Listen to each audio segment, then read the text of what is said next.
Okay, let's dive right in. We're talking about a country of incredible beauty, incredible resilience, but it's also a place that's constantly in the path of nature's most powerful forces. So this is your guide to understanding how to prepare for disaster in the Philippines. So what's this number all about? 20. That's the average number of typhoons that hit the Philippines every single year. It's really not a question of if a storm is going to come, but when and just how strong it's going to be. And it's not just about the weather coming from above. The ground underneath is just as active. The Philippines sits right on the Ring of Fire, which is basically a global hotspot for earthquakes and volcanic eruptions. It's right at the meeting point of these massive tectonic plates, so seismic activity is just a fact of life. So when you're facing threats from the sky and from the earth, the big question becomes this one, right? How do you actually prepare for events that you know for sure are coming?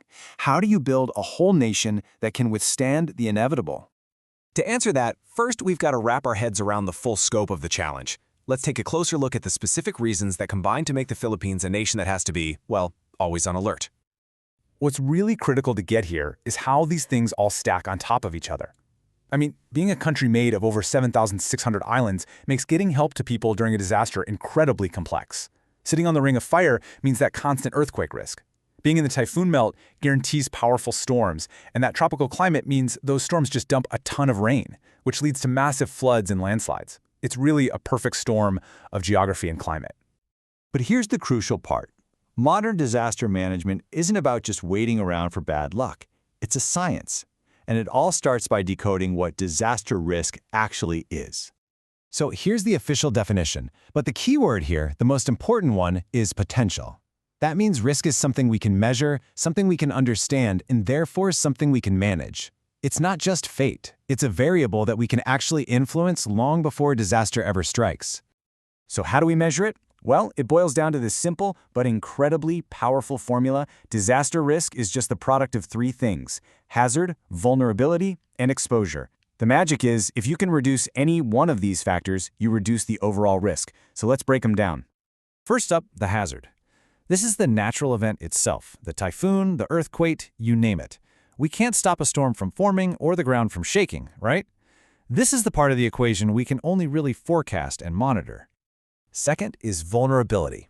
Now this is where we can really have an impact. Vulnerability is all about why a hazard might cause damage. Are buildings poorly made? Are people living in poverty with fewer resources to protect themselves? These are the kinds of things that make a community more susceptible to harm. And finally, we have exposure. This one is pretty simple. It's about what or who is in the path of that hazard. Are there big cities sitting on an active fault line? Are there coastal communities right in the path of storm surges? That's exposure. Okay, let's see how this all clicks together in a real place, the province of Pangasinan. The hazard is the frequent typhoons. The exposure is high because, well, the province is often right in the path of these storms. And the vulnerability is also high because its huge plains are naturally susceptible to widespread flooding. Hazard times vulnerability times exposure equals a very high disaster risk. So, once you understand the risk, you can start to build a shield against it. Let's look at how the Philippines has built its national strategy, a truly proactive shield designed to protect its people. This slide really shows the massive shift in thinking. The old way was reactive. You'd basically wait for a disaster to hit and then scramble to respond. The new approach? It's proactive. It focuses on reducing those risks beforehand. It looks at the entire cycle, not just the emergency response. And crucially, it's community-based, not just a bunch of orders coming from the top down. And this whole shift in thinking was actually made into law. Republic Act 10121, passed way back in 2010, is what created the modern framework for safety in the Philippines. It set up a system that runs from the national level all the way down to the local community, or the barangay. So what does this system actually look like in practice? Well, it's built on 4 interconnected pillars of safety that form a continuous cycle. First is prevention and mitigation. Think of this as the long-term stuff, like enforcing better building codes. Second is preparedness. This is all about getting ready, running drills, and having supplies in place. Third is response. That's the immediate action during and right after a disaster, like search and rescue. And finally, rehabilitation and recovery, which is all about rebuilding, but rebuilding better and stronger so you're less vulnerable the next time. It's a loop that never stops.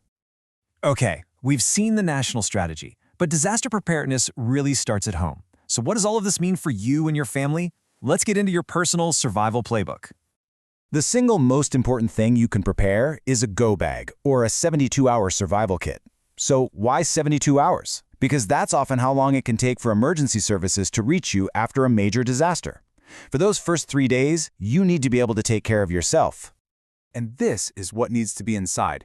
The basics are pretty obvious: food, water, a first aid kit. But don't forget these other essentials. A whistle is so important for signaling for help. A battery-powered radio is your lifeline to information when the power and internet are out. And having copies of important documents and some cash can be absolutely critical in the aftermath. Beyond the go bag, you've got to know what to do in the heat of the moment. For earthquakes, the procedure is simple, and it has been proven to save lives. Drop, cover, and hold on.